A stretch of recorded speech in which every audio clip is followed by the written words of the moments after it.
आज शुणिबा आत्मजीवनी मो समयर ओडिशार सप्तम भाग परिच्छेद षष्ठ। ଏହି ପରିଚ୍ଛେଦଟିର ନାମ ହେଉଛି ମୋ ସମୟର ଭାରତ ଓ ଓଡ଼ିଶା ଏବଂ ଷଷ୍ଠ ପରିଚ୍ଛେଦର ଆଜି ଆମେ ଶୁଣିବା ଦ୍ୱିତୀୟ ଭାଗ। ଭାରତ ସରକାରଙ୍କ ପ୍ରତ୍ନତତ୍ତ୍ୱ ବିଭାଗରେ ଏ ସମୟରେ ଅତି ଅଳ୍ପ ସଂଖ୍ୟକ ଗାଜେଟେଡ୍ ଚାକିରି ଥିଲା। ଏ ବିଭାଗରେ 7 ବର୍ଷ ରହିବା ପରେ ସୁଦ୍ଧା କୌଣସି ଯୋଗ୍ୟ ଚାକିରି ପାଇବାର ସମ୍ଭାବନା ରହିଲା ନାହିଁ। 1943 ମସିହାରେ ମୋର ଗୋଟିଏ 3 ବର୍ଷର ପୁତ୍ର ସନ୍ତାନ ଦିଲ୍ଲୀରେ ଟାଇଫଏଡ୍ ରୋଗରେ ପ୍ରାଣତ୍ୟାଗ କଲା। ମୋର ସ୍ତ୍ରୀ ଘରକୁ ଚାଲି ଆସିଲେ ଏବଂ ଆଉ ଦିଲ୍ଲୀ ଫେରିବାକୁ ଇଚ୍ଛା କଲେ ନାହିଁ। ମୋର ଏହିପରି ପରିସ୍ଥିତିରେ ମୋର ଯେତେବେଳେ ଓଡ଼ିଶା ସରକାରଙ୍କର ଗୋଟିଏ ଲେକ୍ଚରାର କାମ ମିଳିଲା ତାହା ମୁଁ ଗ୍ରହଣ କରିନେଲି। ମୁଁ 1944 ମସିହାରେ ଅଗଷ୍ଟ ମାସରୁ ସମ୍ବଲପୁର କଲେଜରେ ଇତିହାସର ଲେକ୍ଚର ରୂପେ କାର୍ଯ୍ୟ କରୁଥିଲି। ମାତ୍ର ଏହାର 3 ବର୍ଷ ପରେ ଲେକ୍ଚରର କାର୍ଯ୍ୟରୁ ବଦଳି ହୋଇ ଓଡ଼ିଶା ମ୍ୟୁଜିୟମ ବ୍ୟୁରୋ ରୂପେ ରହି ପ୍ରତ୍ନତତ୍ତ୍ୱ ସମ୍ପର୍କରେ ଆସିଲି। ମ୍ୟୁଜିୟମଟି ପ୍ରଥମେ ରେଭେନ୍ସା କଲେଜରେ ଥିଲା, ମାତ୍ର 1949ରେ ଭୁବନେଶ୍ୱରକୁ ସ୍ଥାନାନ୍ତରିତ ହୋଇ ପ୍ରଥମେ ପୁରୁଣା ଭୁବନେଶ୍ୱର ବ୍ରହ୍ମାନନ୍ଦ ଧାମରେ ଓ ପରେ କ୍ୟାପିଟାଲର 2ଟି ସ୍ଥାନରେ ରହି ଅବଶେଷରେ ବର୍ତ୍ତମାନ ସୁରମ୍ୟ ଅଟ୍ଟାଳିକାରେ ସ୍ଥାୟୀ ଭାବରେ ରହିଲା। ମୁଁ ସ୍ୱାଧୀନ ଭାବରେ ପ୍ରାୟ 3 ବର୍ଷ ପର୍ଯ୍ୟନ୍ତ କ୍ୟୁରେଟର କାର୍ଯ୍ୟ କରିଥିଲି ଏବଂ ଏହି ସମୟ ମଧ୍ୟରେ ମ୍ୟୁଜିୟମର ପ୍ରଭୂତ ଉନ୍ନତି କରିଥିଲି। ମ୍ୟୁଜିୟମରେ ମୋ ଛଡ଼ା ଜଣେ କିରାନୀ ଓ ଜଣେ ପିଅନ ନିଯୁକ୍ତି ପାଇଥିଲେ ଏବଂ ମ୍ୟୁଜିୟମର ସର୍ବବିଧ ଉନ୍ନତି ପାଇଁ ସରକାର ସର୍ବବ୍ୟୟ ବାବଦ ମାତ୍ର 1000 ଟଙ୍କା କଣ୍ଟିଜେନ୍ସି ରୂପେ ଦେଉଥିଲେ। ଏହି ଟଙ୍କାରୁ ମୋତେ ଗ୍ରସ୍ତ ଖର୍ଚ୍ଚ ମଧ୍ୟ ଚଳୁଥିଲା। ଏହି ସମ୍ବଳ ଓ ସହକାରୀ ସାହାଯ୍ୟରେ ମୁଁ ଯାହା କରିଥିଲି ତାହା ଯେ କୌଣସି ରାଜ୍ୟର ସମାଜ ଓ ସରକାରଙ୍କ ଦୃଷ୍ଟି ଆକର୍ଷଣ କରିଥାନ୍ତା, କିନ୍ତୁ ଏ ଦିଗରେ ଓଡ଼ିଶାର ସମାଜ ଓ ସରକାରଙ୍କ ଦୃଷ୍ଟି ପଡ଼ିଲା ନାହିଁ। ମୁଁ ଏହି ସମୟରେ ନିଜକୁ ଜଣେ ଖାଲି କର୍ମଚାରୀ ବୋଲି ଭାବୁନଥିଲି। ମୋର କାର୍ଯ୍ୟ ସମୟ ଥିଲା ସକାଳ 6 ଠାରୁ ରାତି 12ଟା। ଏହି 3 ବର୍ଷ ମଧ୍ୟରେ ମୁଁ ମ୍ୟୁଜିୟମଟିକୁ କଟକରୁ ପୁରୁଣା ଭୁବନେଶ୍ୱର ଓ ପୁରୁଣା ଭୁବନେଶ୍ୱରରୁ ନ୍ୟୁ କ୍ୟାପିଟାଲକୁ ସ୍ଥାନାନ୍ତରିତ କରିବାର ଓ ପୁନଃସଜ୍ଜିତ କରିବାର ସମସ୍ତ ଭାର ଏକାକୀ ବହନ କରିଥିଲି। ଭାରତର ପ୍ରତ୍ନତତ୍ତ୍ୱ ବିଭାଗ ଦ୍ୱାରା ଶିଶୁପାଳଗଡ଼ ଓ ଧଉଳିରେ ଯେଉଁ ଖୋଦନ କାର୍ଯ୍ୟ ଚାଲିଥିଲା, ସେଥିରେ ଓଡ଼ିଶା ସରକାରଙ୍କ ଯୋଗସୂତ୍ର ଅଫିସର ରୂପେ କାର୍ଯ୍ୟ କରିଥିଲେ। ଅତ୍ୟନ୍ତ ଅଳ୍ପ ବ୍ୟୟରେ ପ୍ରାୟ 200ଟି ପ୍ରାଚୀନ ମୂର୍ତ୍ତି ଓ ସ୍ଥାପତ୍ୟାଂଶ ସଂଗ୍ରହ କରି ମ୍ୟୁଜିୟମଟିକୁ ନାବାଳକତ୍ୱରୁ ମୁକ୍ତ କରି ସାବାଳକତ୍ୱରେ ପହଞ୍ଚାଇଥିଲି। ବହୁ ପ୍ରବନ୍ଧ ଲେଖି ଉଚ୍ଚକୋଟୀର ଓଡ଼ିଆ ଓ ଇଂରାଜୀ ପତ୍ରିକାମାନଙ୍କରେ ପ୍ରକାଶ କରିଥିଲି ଏବଂ ସର୍ବୋପରି 150 ଚିତ୍ର ସମ୍ବଳିତ ଆର୍କିଓଲୋଜିକାଲ ରିମେନ୍ସ ଆଟ୍ ଭୁବନେଶ୍ୱର ନାମକ ଗୋଟିଏ ଗ୍ରନ୍ଥ ଲେଖି ଶେଷ କରିଥିଲି। ପରେ ମୁଁ ଏହି ଗ୍ରନ୍ଥ ପାଇଁ କଲିକତା ବିଶ୍ୱବିଦ୍ୟାଳୟରୁ ଡକ୍ଟରେଟ୍ ପାଇଥିଲି। ଏହା ମୁଦ୍ରା ଓ ପ୍ରକାଶିତ ହେବା ପରେ ପୃଥିବୀର ବହୁ ଲାଇବ୍ରେରୀରେ ସ୍ଥାନ ପାଇଥିଲା। ଜର୍ମାନର ଫ୍ରାଙ୍କଫର୍ଟରେ ଅନୁଷ୍ଠିତ ଏକ ଆନ୍ତର୍ଜାତୀୟ ପୁସ୍ତକ ପ୍ରଦର୍ଶନୀରେ ପ୍ରଦର୍ଶିତ ହେଲା। ଲଣ୍ଡନର ଓରିଏଣ୍ଟାଲ ସ୍କୁଲ ଅଫ୍ ଆର୍ଟରେ ପାଠ୍ୟପୁସ୍ତକ ହେଲା ଏବଂ ଭାରତର ବହୁ ବିଶ୍ୱବିଦ୍ୟାଳୟରେ ଛାତ୍ରମାନଙ୍କ ସହାୟକ ପାଠ୍ୟପୁସ୍ତକ ରୂପେ ଗୃହୀତ ହେଲା। କିନ୍ତୁ ଏ ପୁସ୍ତକ ପାଇଁ କିମ୍ବା ମୋର ଉଲ୍ଲେଖିତ କାର୍ଯ୍ୟ ପାଇଁ ଓଡ଼ିଶାର କୌଣସି ତୁଙ୍ଗ ବ୍ୟକ୍ତିଙ୍କ ଠାରୁ ମୁଁ ପ୍ରଶଂସା ପଦେ ଶୁଣି ନଥିଲି। ମୋର କାର୍ଯ୍ୟ ଓ ଲେଖାମାନ ଦେଖିସାରିବା ପରେ କେବଳ ସ୍ୱର୍ଗତ ଡିପିଆଇ ଶ୍ରୀ ସଚ୍ଚିଦାନନ୍ଦ ରାୟ ମୋତେ କହିଥିଲେ, ତୁମେ ଭାରତର ଉଦୀୟମାନ ପ୍ରତ୍ନତତ୍ତ୍ୱବିତ୍‌ମାନଙ୍କ ମଧ୍ୟରେ ଅନ୍ୟତମ। ତୁମକୁ ନିର୍ଦ୍ଦେଶ ଦେବା ଅର୍ଥ ତୁମ କାମରେ ବାଧା ଦେବା। ତୁମ ଉପରେ ମୋର ପୂର୍ଣ୍ଣ ବିଶ୍ୱାସ ରହିଛି। କାମ କରିଚାଲ। ଆଜି ମୁଁ କେବଳ ସେ ସ୍ୱର୍ଗତ ଏସ୍ ରାୟଙ୍କ ପଦତଳରେ ହିଁ ମୋର ଅଶ୍ରୁ ଅର୍ଘ୍ୟ ଅର୍ପଣ କରୁଛି। ମୁଁ ମ୍ୟୁଜିୟମ ଛାଡ଼ିଲି କାହିଁକି? ଯେଉଁ ମ୍ୟୁଜିୟମକୁ ମୁଁ ପ୍ରାଣପଣେ ଗଢ଼ି ତୋଳୁଥିଲି, ସେଥିରେ ରହି କାମ କରିବା ମୋ ପକ୍ଷରେ ସମ୍ଭବପର ହେଲା ନାହିଁ। ମୁଁ ପ୍ରଥମେ ଲେକ୍ଚରର ରୂପେ ନିଯୁକ୍ତ ହୋଇଥିଲେ ହେଁ ଶିକ୍ଷା ବିଭାଗର କୌଣସି ଉଚ୍ଚତର କାର୍ଯ୍ୟରେ ନିଯୁକ୍ତି ପାଇବାର ମୋର ଆଶା ଓ ଦାବୀ ସମ୍ପୂର୍ଣ୍ଣ ରୂପେ ଥିଲା। ମାତ୍ର ମ୍ୟୁଜିୟମରେ ମୋର ଏହି ଆଶା ଓ ଦାବୀ ସମ୍ପୂର୍ଣ୍ଣ ରୂପେ ଧ୍ୱଂସ ପାଇବାକୁ ବସିଲା। ବାରମ୍ବାର ଆବେଦନ କଲେ ସୁଦ୍ଧା ସାମାନ୍ୟ ଅଧିକ ଉତ୍ତା ମଧ୍ୟ ଦିଆଗଲା ନାହିଁ।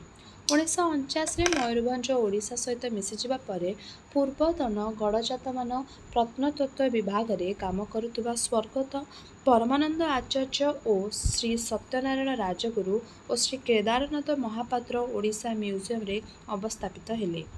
ଏହି ସମୟରେ ସ୍ୱର୍ଗତ ବିପିନ ବିହାରୀ ନାଥ ମଧ୍ୟ ଜଣେ କ୍ୟୁରେଟର ରୂପେ ମ୍ୟୁଜିୟମରେ ଯୋଗଦେଲେ।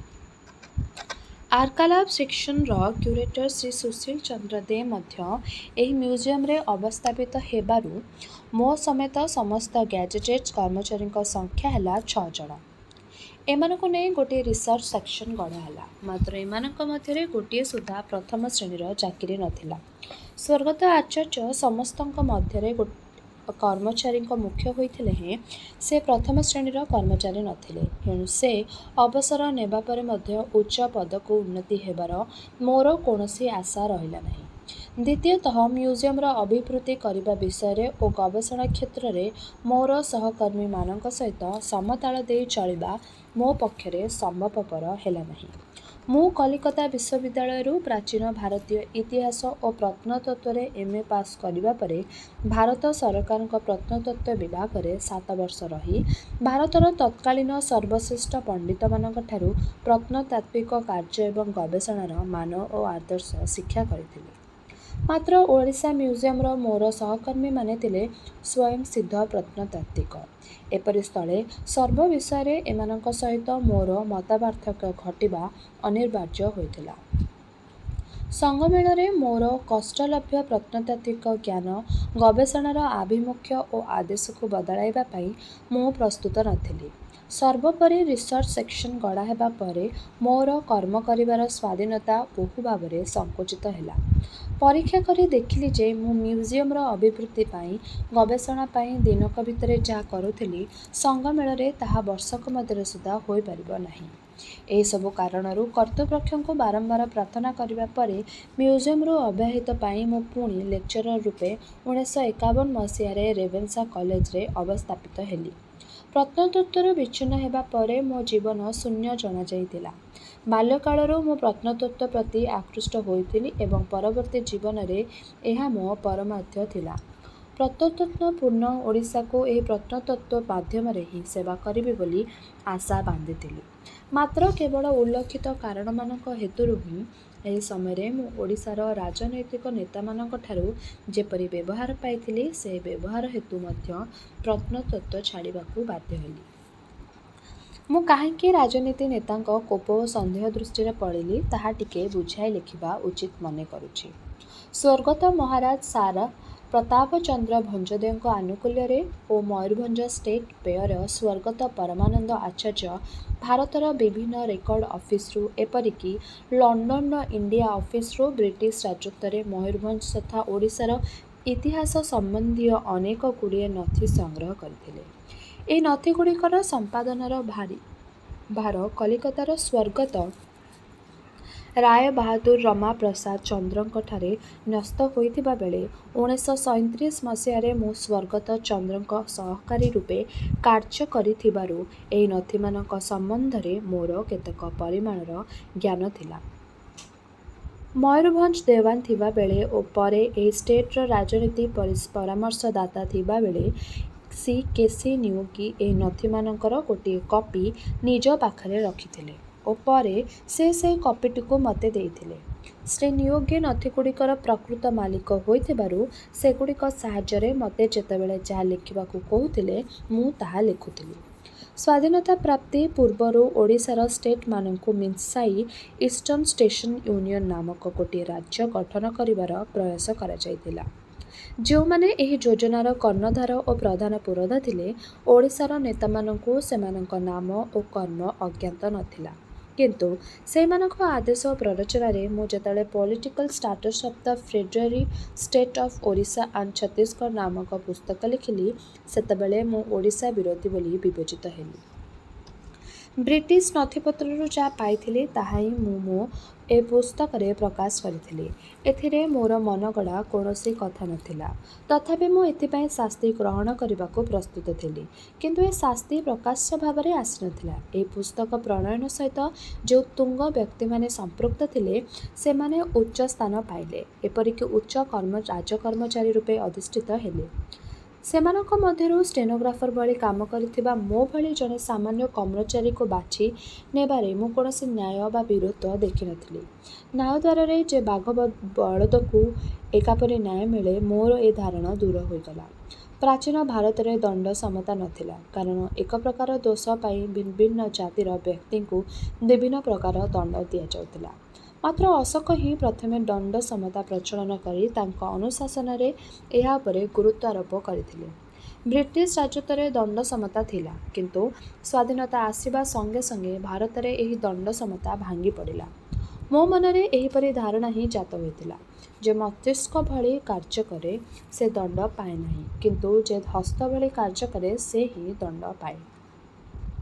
ଶ୍ରୀଯୁକ୍ତ କେ.ସି. ନିୟୋଗୀ ଯେତେବେଳେ ପ୍ରଥମ ଅର୍ଥକ କମିଶନ ଚେୟାରମ୍ୟାନ ହୋଇ ଉଚ୍ଚ ରାଜକର୍ମଚାରୀ ରୂପେ ଓଡ଼ିଶାକୁ ଆସିଥିଲେ, ସେତେବେଳେ ଓଡ଼ିଶାର ତତ୍କାଳୀନ ମନ୍ତ୍ରୀମାନେ ଓ ଉଚ୍ଚ ରାଜକର୍ମଚାରୀମାନେ କଟକସ୍ଥ ପୁରୁଣା ସେକ୍ରେଟେରିଏଟଠାରୁ ବିପୁଳ ସମ୍ବର୍ଦ୍ଧନା ଜଣାଇଥିଲେ।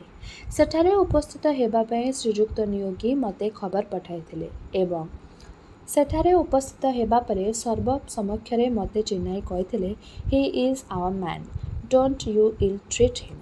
ମୁଁ ଭାବିଲି ଯେ ସିଂହ ଇଚ୍ଛାରେ ମେଷ ହୁଏ ତ ରକ୍ଷା ପାଇବ, ମାତ୍ର ତାହା ଘଟିଲା ନାହିଁ। ଓଡ଼ିଶାର ରାଜନୀତିକ ନେତାମାନେ ମୋତେ ଅଛବ ବୋଲି ମନେକରି ମୋ ହାତରୁ ମୋର ପୁସ୍ତକ ପ୍ରବନ୍ଧାଦି ମଧ୍ୟ ଗ୍ରହଣ କଲେ ନାହିଁ। ମ୍ୟୁଜିୟମରେ ମୋର ସହକର୍ମୀମାନେ ମୋର ଏହି ଦୟନୀୟ ଅବସ୍ଥାର ପୂର୍ଣ୍ଣ ସୁଯୋଗ ନେଇଥିଲେ। ଦିନର ଅପମାନ ଓ ରାତ୍ରିର ଅଶ୍ରୁ ମଧ୍ୟରେ ମ୍ୟୁଜିୟମରେ ଆଉ କାମ କରିବାକୁ ମୋର ଇଚ୍ଛା ରହିଲା ନାହିଁ। ମୁଁ ମୟୂରଭଞ୍ଜ ମହାରାଜାଙ୍କଠାରୁ ମାସିକ 50 ଟଙ୍କା ହିସାବରେ ଯେଉଁ ଆଜୀବନ ପଣ୍ଡିତ ପେନ୍ସନ୍ ପାଇ ଆସୁଥିଲି, ଓଡ଼ିଶା ସରକାର ଏହି ସମୟରେ ମୋର ଏହି ଆଜୀବନ ଭତ୍ତାକୁ ବନ୍ଦ କରିଦେଇଥିଲେ।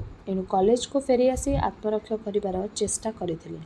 1951-1954 ପର୍ଯ୍ୟନ୍ତ ରେଭେନ୍ସା କଲେଜରେ ଲେକ୍ଚରର ରୂପେ କାର୍ଯ୍ୟ କରିବା ପରେ ପୁଣି ମୋତେ ପ୍ରତ୍ନତତ୍ତ୍ୱର ଆହ୍ୱାନ ଆସିଲା। ଅନ୍ୟ କର୍ମଚାରୀମାନଙ୍କ ପରି ମୁଁ ମୁଣ୍ଡରେ ସ୍ୱାର୍ଥପରତାର ବାନା ବାନ୍ଧି ଚାକିରି କରୁଥିଲି। ଏଣୁ ଚାକିରିରୁ ଯେଉଁଠାରେ ଟିକିଏ ଅଧିକ ଦରମା ମିଳିବ, ସେଇଠାକୁ ଯିବା ମୋ ପକ୍ଷରେ ସ୍ୱାଭାବିକ ଥିଲା। ଓଡ଼ିଶା ସରକାରଙ୍କ ଶିକ୍ଷା ବିଭାଗ କୌଣସି ଉଚ୍ଚ ପଦକୁ ଉନ୍ନତି ହେବାର ମୋର ଆଶା ନଥିଲା। କୌଣସି କାରଣରୁ ମୋର ଉପରିସ୍ଥ ଅଧ୍ୟାପକ ଘନଶ୍ୟାମ ଦାସଙ୍କୁ ପ୍ରଫେସର କରିବାକୁ ସରକାର ରାଜି ନଥିଲା। ଏଣୁ ତାଙ୍କ କାର୍ଯ୍ୟକାଳର ଅବଶିଷ୍ଟ 10 ବର୍ଷ ମଧ୍ୟରେ ମୋର ରିଡର ହେବାର ଆଶା ମଧ୍ୟ ନଥିଲା। ଏହି ଅବସ୍ଥାରେ ଭାରତ ସରକାରଙ୍କର ପ୍ରତ୍ନତତ୍ତ୍ୱ ବିଭାଗରେ ଯେତେବେଳେ ଗୋଟିଏ ପ୍ରଥମ ଶ୍ରେଣୀୟ ଆସିଷ୍ଟାଣ୍ଟ ସୁପରିଟେଣ୍ଡେଣ୍ଟ ପୋଷ୍ଟ ଖାଲି ରହିଲା, ମୁଁ ସେଥିପାଇଁ ଦରଖାସ୍ତ କଲି ଏବଂ ଭାରତ ପବ୍ଲିକ ସର୍ଭିସ କମିଶନଙ୍କ ଦ୍ୱାରା ନିର୍ବାଚିତ ହୋଇ ବହୁ କୂଟ କପଟ ମଧ୍ୟରେ 1954 ମସିହା ସେପ୍ଟେମ୍ବର ମାସରେ ପାଟନା ସର୍କଲରେ ଅବସ୍ଥାପିତ ହେଲି।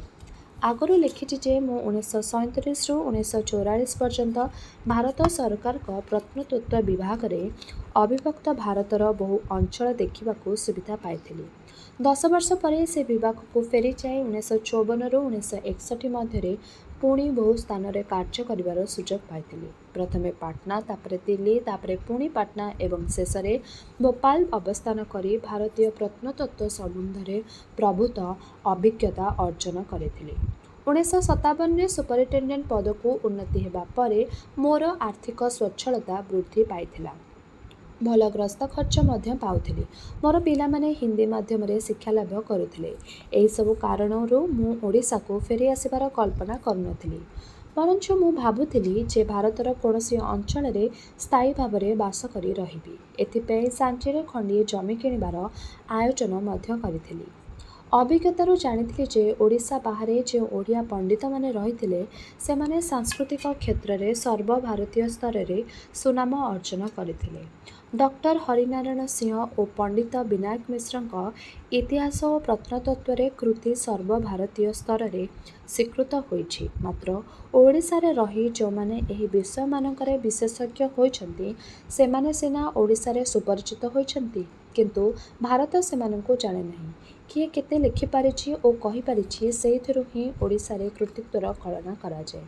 କିନ୍ତୁ କିଏ କ'ଣ ନୂତନ ଆଲୋକ ଦେଇପାରିଛି ସେଥିରୁ ହିଁ ଭାରତ ତଥା ପୃଥିବୀର କୃତିତ୍ୱର କଳନା କରାଯାଏ। ଓଡ଼ିଶାରେ ପ୍ରତ୍ନତତ୍ତ୍ୱ ସମ୍ବନ୍ଧରେ କାର୍ଯ୍ୟ କରିବା ପାଇଁ ସୁଯୋଗ ନ ପାଇ ମୁଁ ଭାରତକୁ ମୋର କର୍ମଭୂମି ବୋଲି ବାଛି ନେଇଥିଲି। ଏଣୁ ଓଡ଼ିଶାକୁ ଫେରି ଆସିବାର କଳ୍ପନା କରିନଥିଲି। କିନ୍ତୁ ମୁଁ କ୍ରମଶଃ ଘଟଣାଚକ୍ରରେ ହାତରେ କନ୍ଦୁକ ହୋଇପଡ଼ିଲି। ମୁଁ ଭାରତର ପ୍ରତ୍ନତତ୍ତ୍ୱ ବିଭାଗରେ 7 ବର୍ଷ ଚାକିରି କରିବା ପରେ ମଧ୍ୟ କୌଣସି ପଦରେ ମୋତେ ସ୍ଥାୟୀ କରାଗଲା ନାହିଁ। ମୋ ସହିତ ଯେଉଁମାନେ ଏକ ସମୟରେ ନିଯୁକ୍ତି ପାଇଥିଲେ ସେମାନେ ସମସ୍ତେ ସ୍ଥାୟୀ ହେଲେ, କିନ୍ତୁ ମୋତେ ସ୍ଥାୟୀ କରାଗଲା ନାହିଁ। ସୁପରିଟେଣ୍ଡେଣ୍ଟ ଭାବରେ ମୋର ଯେଉଁ ସବୁ ପ୍ରଶାସନିକ କ୍ଷମତା ଥିଲା ସେସବୁକୁ ସଙ୍କୁଚିତ କରାଗଲା। ଅତି ସାମାନ୍ୟ ବ୍ୟାପାରମାନଙ୍କରେ ମଧ୍ୟ ମୁଁ ଡାଇରେକ୍ଟର ଜେନେରାଲଙ୍କ ଠାରୁ ସମର୍ଥନ ପାଇଲି ନାହିଁ। ତୋଷରଫ ଅବାଧ୍ୟତା ଇତ୍ୟାଦି ପାଇଁ ମୁଁ ମୋର ଅଧୀନସ୍ଥ କର୍ମଚାରୀମାନଙ୍କୁ ଦଣ୍ଡ ଦେଲେ ଡାଇରେକ୍ଟର ଜେନେରାଲ ତାହା ମାଫ କରି ଦେଉଥିଲେ। ଫଳରେ ମୋର ଅଧୀନସ୍ଥ କର୍ମଚାରୀମାନଙ୍କ ମୋ ପ୍ରତି ଭୟ ବା ଆନୁଗତ୍ୟ ରହିଲା ନାହିଁ। ମୋ ଅଫିସର ପ୍ରଶାସନିକ ବ୍ୟବସ୍ଥା ଏହିପରି ଭାଙ୍ଗି ପଡ଼ିଲା। ଏପରି ଘଟଣାଚକ୍ରରେ ଖାଲି ଦରମା ପାଇଁ ଚାକିରିରେ ପଡ଼ି ରହିବା ଛଡ଼ା ମୋର ଅନ୍ୟ ଉପାୟ ନଥିଲା। ଭାରତ ସରକାରଙ୍କ ପ୍ରତ୍ନତତ୍ତ୍ୱ ବିଭାଗରେ ମୋ ପ୍ରତି ଏପରି ଅନ୍ୟାୟ ଓ ଅବିଚାର ଚାଲିଥିବା ବେଳେ ଓଡ଼ିଶା ସରକାରଙ୍କ ଶିକ୍ଷା ବିଭାଗରେ ମଧ୍ୟ ମୋ ପ୍ରତି କମ୍ ଅନ୍ୟାୟ ଓ ଅବିଚାର ଚାଲିନଥିଲା। ମୁଁ ଓଡ଼ିଶା ସରକାରଙ୍କ ଜଣେ ସ୍ଥାୟୀ କର୍ମଚାରୀ ଥିବାରୁ ମୋର ଲେକ୍ଚରର ପୋଷ୍ଟ ଉପରେ ଯେଉଁ ସବୁ ପୋଷ୍ଟ ଖାଲି ରହୁଥିଲା ମୁଁ ତାହା ପାଇବାର ହକଦାର ଥିଲି। କିନ୍ତୁ ସ୍ୱର୍ଗତ ଅଧ୍ୟାପକ ଘନଶ୍ୟାମ ଦାସ ଯେତେବେଳେ ପ୍ରଫେସର ପଦକୁ ଉନ୍ନତି ହେଲେ ସେତେବେଳେ ମୋତେ ରିଡର ପୋଷ୍ଟକୁ ଉନ୍ନତି କରାଯାଇଥିଲେ ମଧ୍ୟ ଏହି ପୋଷ୍ଟକୁ ଫେରି ଆସିବା ପାଇଁ ଓଡ଼ିଶା ସରକାର ମୋତେ ଆଦେଶ ବା ନିର୍ଦ୍ଦେଶ ଦେଇନଥିଲେ। ଅଧ୍ୟାପକ ବିଧୁଭୂଷଣ ଦାସ, ଅଧ୍ୟାପକ ରାଜେନ୍ଦ୍ର ପ୍ରସାଦ ଦାସ ପ୍ରଭୃତି ଯେଉଁମାନେ ମୋ ପରି ଓଡ଼ିଶା ବାହାରେ ଚାକିରି କରୁଥିଲେ ପ୍ରତ୍ୟେକ ଉଚ୍ଚତର ପଦ ଖାଲି ହେବା ବେଳେ ତାହାର ସୁଯୋଗ ଗ୍ରହଣ କରିବା ପାଇଁ ଓଡ଼ିଶା ସରକାର ସେମାନଙ୍କୁ ନିଯୁକ୍ତି ଦେଇଥିଲେ। କିନ୍ତୁ ମୋ ପାଖକୁ ସେପରି ନିର୍ଦ୍ଦେଶ ଯାଇନଥିଲା।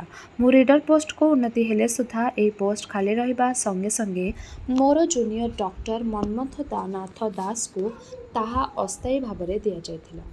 ସେ ଅସ୍ଥାୟୀ ରିଡରକୁ ଥିବାବେଳେ ଇତିହାସରେ MA କ୍ଲାସଗୁଡ଼ିକ ଉତ୍କଳ ବିଶ୍ୱବିଦ୍ୟାଳୟ ଅଧୀନକୁ ଯିବାରୁ ଓ ସେଥିପାଇଁ ଗୋଟିଏ ପ୍ରଫେସର ପୋଷ୍ଟ ଖୋଲି ହେବାରୁ ଡକ୍ଟର ଦାସ ସେହି ପୋଷ୍ଟଟି ପାଇଲେ। ଓଡ଼ିଶାରେ ଯେତେବେଳେ ଯାହା ଘଟୁଥିଲା ତାହାର ସମ୍ବାଦ ମୁଁ ଠିକ୍ ସମୟରେ ପାଇପାରୁନଥିଲି। ମୋର ପ୍ରାପ୍ୟ ପଦ ସମ୍ବନ୍ଧରେ ଯେଉଁ ସବୁ ନାଟକୀୟ ଘଟଣା ଓଡ଼ିଶାରେ ଘଟିଗଲା ତାହା ମୁଁ ପରେ ଜାଣିଲେ ସୁଦ୍ଧା ପ୍ରତିକାର କରିବାରେ ମୋର କୌଣସି ଉପାୟ ନଥିଲା। ଏଣୁ ବହୁ ବିଚାର ପରେ ସ୍ଥିର କଲି ଯେ ଭାରତ ସରକାର ତଥା ଓଡ଼ିଶା ସରକାରରେ ଥିବା ମୋର ଉଭୟ ଚାକିରିକୁ ଛାଡ଼ି ଅନ୍ୟ କୌଣସିଠାରେ ଚାକିରି କରିବି। ମୁଁ ଦୀର୍ଘକାଳ ଧରି କଲେଜମାନଙ୍କରେ ଅଧ୍ୟାପନା କରିଥିଲି। 3 ବର୍ଷ MA କ୍ଲାସମାନଙ୍କରେ ପଢ଼ାଇଥିଲି। 18 ବର୍ଷ ପର୍ଯ୍ୟନ୍ତ ପ୍ରତ୍ନତତ୍ତ୍ୱ ଓ ମ୍ୟୁଜିୟମ ବିଭାଗରେ କାର୍ଯ୍ୟ କରିଥିଲି।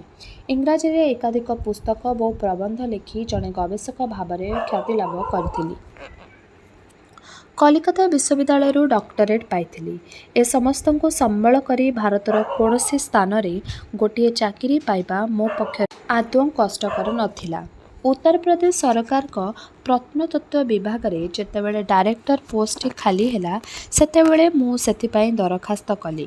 ସେତେବେଳେ ଭାରତ ସରକାରଙ୍କ ପ୍ରତ୍ନତତ୍ତ୍ୱ ବିଭାଗର ଡାଇରେକ୍ଟର ଜେନେରାଲ C.A. ଘୋଷ ମସ୍ତଗ୍ରସ୍ତରେ ଯାଇଥିବାରୁ ଜଏଣ୍ଟ ଡାଇରେକ୍ଟର ଜେନେରାଲ ମୋ ଦରଖାସ୍ତଟିକୁ ଉତ୍ତରପ୍ରଦେଶର ପବ୍ଲିକ୍ ସର୍ଭିସ କମିଶନରଙ୍କ ପାଖକୁ ପଠାଇ ଦେଇଥିଲେ। ଶ୍ରୀ ଘୋଷ ମସ୍କୋରୁ ଫେରି ମୋର ଇଣ୍ଟରଭ୍ୟୁ ବିଶେଷଜ୍ଞ ହୋଇ ଆଲାହାବାଦ ଆସିଲେ। ପବ୍ଲିକ୍ ସର୍ଭିସ କମିଶନର ମୋତେ ପ୍ରଶ୍ନ ପଚାରିବା ପାଇଁ ଶ୍ରୀ ଘୋଷଙ୍କୁ ଅନୁରୋଧ କରିବାରୁ ଶ୍ରୀ ଘୋଷ କହିଲେ ମୋର କୌଣସି ପ୍ରଶ୍ନ ପଚାରିବାର ଆବଶ୍ୟକତା ନାହିଁ। ମୁଁ ଡକ୍ଟର ପାଣିଗ୍ରାହୀଙ୍କୁ ମୋ ଡିପାର୍ଟମେଣ୍ଟରୁ ଅବ୍ୟାହତି ଦେଇପାରିବି ନାହିଁ। ଯେଉଁ 2 ଜଣ ମାତ୍ର ଆବେଦନକାରୀ ଇଣ୍ଟରଭ୍ୟୁରେ ଉପସ୍ଥିତ ଥିଲେ ସେମାନଙ୍କ ମଧ୍ୟରୁ ମୁଁ ନିଶ୍ଚିତ ଭାବରେ ଯୋଗ୍ୟତର ଥିଲି। ମାତ୍ର ଉଲ୍ଲେଖିତ କାରଣରୁ ମୁଁ ଡିରେକ୍ଟର ପଦ ପାଇଁ ମନୋନୀତ ହୋଇପାରିଲି ନାହିଁ।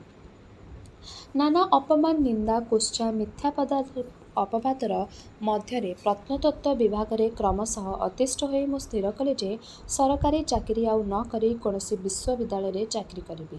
ଏହି ସମୟରେ ବହୁ ନୂତନ ବିଶ୍ୱବିଦ୍ୟାଳୟ ସ୍ଥାପିତ ହେଉଥିଲା। ସେମାନଙ୍କ ସହିତ ସଂଯୋଗ ରଖି ଜାଣିଥିଲି ଯେ ଯେକୌଣସିଠାରେ ଗୋଟିଏ ରିଡର ବା ପ୍ରଫେସର ପୋଷ୍ଟ ପାଇବା ମୋ ପକ୍ଷରେ କଷ୍ଟକର ହେବ ନାହିଁ। ଏଣୁ 1961 ଜୁନ୍ ମାସରେ ଭାରତ ସରକାର ତଥା ଓଡ଼ିଶା ସରକାରଙ୍କ ପାଖକୁ ମୋ ଚାକିରିମାନଙ୍କ ଇସ୍ତଫା ଟେଲିଗ୍ରାମ ଯୋଗେ ପଠାଇଲି। ଭାରତ ସରକାର ମୋର ଇସ୍ତଫା ଗ୍ରହଣ କଲେ, ମାତ୍ର ଓଡ଼ିଶା ସରକାର ମୋ ଇସ୍ତଫାକୁ ଗ୍ରହଣ କଲେ ନାହିଁ। ମୋ ଗଳାରେ ଯେଉଁ ଦୁଇଟି ଫାଶ ଲାଗିଥିଲା, ସେ ଦୁଇଟିକୁ ମୁଁ ଏକ ସମୟରେ କାଟିଦେବାକୁ ଚେଷ୍ଟା କରିଥିଲି, ମାତ୍ର ସେଥିମଧ୍ୟରୁ ଗୋଟେକୁ କାଟିପାରିଲି ନାହିଁ। ମୋର ପୂର୍ବପୁରୁଷମାନେ ସମସ୍ତେ ହୁଏତ ଦରିଦ୍ର ଥିଲେ, କିନ୍ତୁ କେହି ଚାକିରିଆ ନଥିଲେ କିମ୍ବା ଅନ୍ୟାୟ ବିରୁଦ୍ଧରେ ନତମସ୍ତକ ହେଉନଥିଲେ।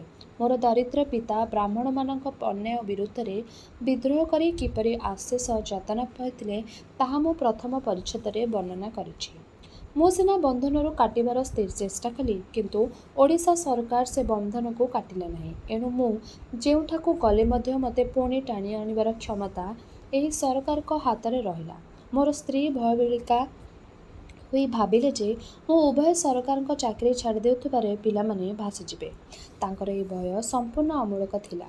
ମୁଁ ଅଳ୍ପ ସମୟ ମଧ୍ୟରେ ନିଶ୍ଚୟ ନୂତନ ଚାକିରି ପାଇଥାନ୍ତି, କିନ୍ତୁ ଓଡ଼ିଶାକୁ ଫେରିଆସିବା ପାଇଁ ମୋର ଅନ୍ୟ ଉପାୟ ନଥିଲା।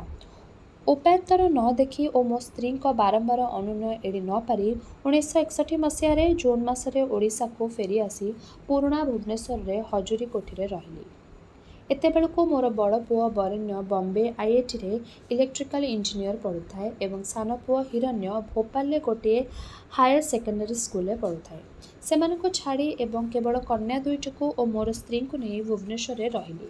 ସେଠାରେ 2 ମାସ ପର୍ଯ୍ୟନ୍ତ ରହିବା ପରେ ସଧା ମୋର କୌଣସି ସ୍ଥାନରେ ପୋଷ୍ଟିଂ କରାଗଲା ନାହିଁ। ସମସ୍ତେ ହୁଏତ ଭାବୁଥିଲେ ଯେ ମୁଁ ନତଜାନୁ ହୋଇ ପୋଷ୍ଟିଂ ପାଇଁ ପ୍ରାର୍ଥନା କରିବି, କିନ୍ତୁ ମୁଁ ତାହା କଲି ନାହିଁ। ତତ୍କାଳୀନ DPI ଶ୍ରୀ ବାମାଚରଣ ଦାସଙ୍କୁ ପ୍ରାୟ ପ୍ରତି ସପ୍ତାହରେ ପୋଷ୍ଟିଂ ପାଇଁ ଖଣ୍ଡେ ଖଣ୍ଡେ ଚିଠି ଲେଖି ସେହି ହଜୁରୀ କୋଠିରେ ବସି ରହିଲି। ଅବଶେଷରେ ସେକ୍ରେଟାରୀଙ୍କ ଅର୍ଡର ଅନୁସାରେ ମୋତେ ରେଭେନ୍ସା କଲେଜରେ ରିଡର ରୂପେ ଅବସ୍ଥାପିତ କରାଗଲା। ମୁଁ ଏହି ପରିସ୍ଥିତିଠାରୁ ସବୁଠାରୁ ବେଶୀ ଭୟ କରି ଓଡ଼ିଶା ସରକାରଙ୍କଠାରେ ମୋ ଚାକିରିରୁ ଇସ୍ତଫା ଦେଇଥିଲି। ସେତେବେଳେ ରେଭେନ୍ସା କଲେଜରେ ମୋର ଜୁନିୟର ଡକ୍ଟର ମନ୍ମଥନାଥ ଦାସ ଇତିହାସ ପ୍ରଫେସର ରୂପେ କାର୍ଯ୍ୟ କରୁଥିଲେ। ତାଙ୍କ ତଳେ ରିଡର ରୂପେ କାର୍ଯ୍ୟ କରିବା ମୋ ପକ୍ଷରେ ଚରମ ଅପମାନ ଥିଲା। ଏଣୁ ମୋତେ ମ୍ୟୁଜିୟମରେ ରଖିବା ପାଇଁ ମୁଁ ସରକାରଙ୍କଠାରେ ଏକାଧିକ ଆବେଦନ କରିଥିଲି, କିନ୍ତୁ ସେ ଆବେଦନମାନ ମଞ୍ଜୁର କରାଯାଇନଥିଲା। ମୋର ଆସିବା ପୂର୍ବରୁ ଶ୍ରୀ J.K. ରାୟ ଓଡ଼ିଶା ମ୍ୟୁଜିୟମର ସୁପରିଟେଣ୍ଡେଣ୍ଟ ରୂପେ କାର୍ଯ୍ୟ କରି ମ୍ୟୁଜିୟମର ଉନ୍ନତି କରିଥିଲେ। ଶ୍ରୀ ରାୟ ମୋ ପରି ଭାରତ ସରକାରଙ୍କ ପ୍ରତ୍ନତତ୍ତ୍ୱ ବିଭାଗରେ ଜଣେ ସୁପରିଟେଣ୍ଡେଣ୍ଟ ଥିଲେ ଏବଂ ସେ ଚାକିରିରୁ ଅବସର ନେବା ପରେ ଓଡ଼ିଶା ମ୍ୟୁଜିୟମରେ ଚାକିରି ପାଇଥିଲେ। ମୁଁ ଓଡ଼ିଶାକୁ ଫେରିବା ବେଳକୁ ସେ ଆଉ ଓଡ଼ିଶା ମ୍ୟୁଜିୟମରେ ନଥିଲେ। ଅତଏବ ମୋର ରିଡର ପୋଷ୍ଟ ଦରମାରେ ମୋତେ ଓଡ଼ିଶା ମ୍ୟୁଜିୟମରେ ବସାଇ ଦେଇଥିଲେ ମୁଁ ଘୋର ଅପମାନରୁ ରକ୍ଷା ପାଇଥାନ୍ତି ଓ ମ୍ୟୁଜିୟମରେ ମଧ୍ୟ ପ୍ରଭୂତ ଉନ୍ନତି କରିପାରିଥାନ୍ତି। ମୋତେ ଘୋର ଅପମାନରୁ ରକ୍ଷା କରିବା ପାଇଁ ମୋର ସ୍ତ୍ରୀ ମୋର ଅଜାଣତରେ ତତ୍କାଳୀନ ମୁଖ୍ୟମନ୍ତ୍ରୀଙ୍କୁ ଭେଟିଥିଲେ ଓ ମୋତେ ମ୍ୟୁଜିୟମରେ ରଖିବା ପାଇଁ ତାଙ୍କୁ ଅନୁରୋଧ କରିଥିଲେ, ମାତ୍ର ତାଙ୍କ ଚେଷ୍ଟା ମଧ୍ୟ ବିଫଳ ହୋଇଥିଲା। ଅବଶେଷରେ ମୁଁ ଟଣାଟଣି ହୋଇ ରେଭେନ୍ସା କଲେଜକୁ ଆସିଥିଲି। ମୁଁ ସ୍ୱୀକାର କରୁଛି ଯେ ରେଭେନ୍ସା କଲେଜର ରିଡର ରୂପେ ଅବସ୍ଥାପିତ ହେବା ପରଠାରୁ ମୋର ମସ୍ତିଷ୍କ ଭାରସାମ୍ୟ କେତେକ ପରିମାଣରେ ଗୋଳମାଳ ହୋଇଗଲା। ମାତ୍ର ବର୍ଷେ 2 ବର୍ଷ ମଧ୍ୟରେ ମୁଁ ପୁଣି ନିଜକୁ ସମ୍ଭାଳି ନେଲି। ଲେଖାଲେଖି କରିବା ମୋ ଜୀବନର ଗୋଟିଏ ଅଭ୍ୟାସ ଥିଲା, କିନ୍ତୁ ପ୍ରାୟ 5 ବର୍ଷ ଧରି ମୁଁ ଲେଖା ସମ୍ପୂର୍ଣ୍ଣ ରୂପେ ବନ୍ଦ କରିଦେଇଥିଲି। ପ୍ରଖ୍ୟାତ ପଣ୍ଡିତ ଡକ୍ଟର ଦୀନେଶ ଚନ୍ଦ୍ର ସରକାର ଭାରତ ସରକାରଙ୍କ ପ୍ରତ୍ନତତ୍ତ୍ୱ ବିଭାଗରେ ମୋର ସମତୁଲ ପୋଷ୍ଟର ଗଭର୍ଣ୍ଣମେଣ୍ଟ ଏପିଗ୍ରାଫିଷ୍ଟ ରୂପେ କାର୍ଯ୍ୟ କରୁଥିଲେ। କିନ୍ତୁ ମୋ ଭଳି ଘଟଣାଚକ୍ରରେ ପଡ଼ି ମୁଁ ଯେତେବେଳେ ଭାରତ ସରକାରଙ୍କ ଚାକିରି ଛାଡ଼ିଲି, ଠିକ୍ ସେତିକିବେଳେ ସେ ମଧ୍ୟ ଭାରତ ସରକାରଙ୍କ ଚାକିରିରୁ ଇସ୍ତଫା ଦେଇ ନିଜ ରାଜ୍ୟକୁ ପଳାଇ ଆସିଥିଲେ। ବଙ୍ଗଦେଶ ତାଙ୍କୁ ସସମ୍ମାନେ କଲିକତା ବିଶ୍ୱବିଦ୍ୟାଳୟରେ ପ୍ରଫେସର ରୂପେ ନିଯୁକ୍ତି କଲା। ଏଣୁ ତାଙ୍କ ସାଂସ୍କୃତିକ ଜୀବନ ଅବ୍ୟାହତ ରହିଥିଲା, କିନ୍ତୁ ମୋ ସାଂସ୍କୃତିକ ଜୀବନ ବ୍ୟାହତ ହୋଇପଡ଼ିଲା। ବହୁ କଷ୍ଟରେ ଯେତେବେଳେ ପୁଣି ଲେଖାଲେଖି ଆରମ୍ଭ କଲି, ସେତେବେଳକୁ 5ଟି ଅମୂଲ୍ୟ ବର୍ଷ ବିତିଯାଇଥିଲା। ମୋର ସରକାରୀ ଚାକିରି ଶେଷ ହେବାର ପ୍ରାୟ 3 ବର୍ଷ ପୂର୍ବରୁ ସମ୍ବଲପୁର GM କଲେଜରେ ଗୋଟିଏ ଇତିହାସ ପ୍ରଫେସର କାର୍ଯ୍ୟ ଖୋଲା ହେଲା, ମାତ୍ର ମୋତେ ପ୍ରଫେସର କରାଗଲା ନାହିଁ। ସେ ପୋଷ୍ଟଟିକୁ ସେହିପରି ଖାଲି ରଖାଗଲା। ମୁଁ ମଧ୍ୟ ପ୍ରଫେସର ହେବାକୁ ବ୍ୟାକୁଳ ନଥିଲି କିମ୍ବା ଏଥିପାଇଁ କାହାରିକୁ ଧରାଧରି କରିନଥିଲି। ଧରାଧରି କରିବା ମୋ ଜାତକରେ ନାହିଁ। ଅବଶେଷରେ ମୋର ସରକାରୀ ଚାକିରିର ମାତ୍ର 10 ଦିନ ବାକି ଥିବା ବେଳେ ମୋତେ ପ୍ରଫେସର କରି ସମ୍ବଲପୁର କଲେଜକୁ ପଠାଗଲା। ସେଠାରେ 10 ଦିନ ମାତ୍ର ପ୍ରଫେସର ରୂପେ କାର୍ଯ୍ୟ କରିବା ପରେ 1968 ମସିହା ଅଗଷ୍ଟ 1ରେ ସରକାରୀ ଚାକିରିରୁ ଅବସର ଗ୍ରହଣ କଲି। ଅବସର ନେବାର 1.5 ମାସ ପରେ ବରହମପୁର ବିଶ୍ୱବିଦ୍ୟାଳୟରେ ଇତିହାସ ପ୍ରଫେସର ରୂପେ ନିଯୁକ୍ତି ପାଇ ସେଠାରେ ପ୍ରାୟ 4 ବର୍ଷ କାର୍ଯ୍ୟ କଲି। 1972 ଜୁନ 1ରୁ ବିଶ୍ୱବିଦ୍ୟାଳୟ ଚାକିରିରୁ ଅବସର ନେବା ପରେ ପରେ ଏହି ବର୍ଷ ସେପ୍ଟେମ୍ବରରୁ ବିଶ୍ୱବିଦ୍ୟାଳୟ ମଞ୍ଜୁରୀ କମିଶନରଙ୍କଠାରୁ ମାସିକ 7,500 ଟଙ୍କା ଅନରେରିୟମ୍ ପାଇଁ ବର୍ତ୍ତମାନ ପର୍ଯ୍ୟନ୍ତ ଗବେଷଣା ସହିତ ଓ ରେଭେନ୍ସା କଲେଜର ଶିକ୍ଷାଦାନ ସହିତ ସମ୍ପୃକ୍ତ ହୋଇ ରହିଅଛି।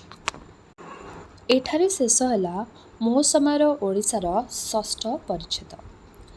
ଆଗାମୀ ଅଧ୍ୟାୟରେ ଆମେ ଏହି ଆତ୍ମଜୀବନୀର 7ମ ପରିଚ୍ଛେଦକୁ ଶୁଣିବା। ରହିଲି, ନମସ୍କାର।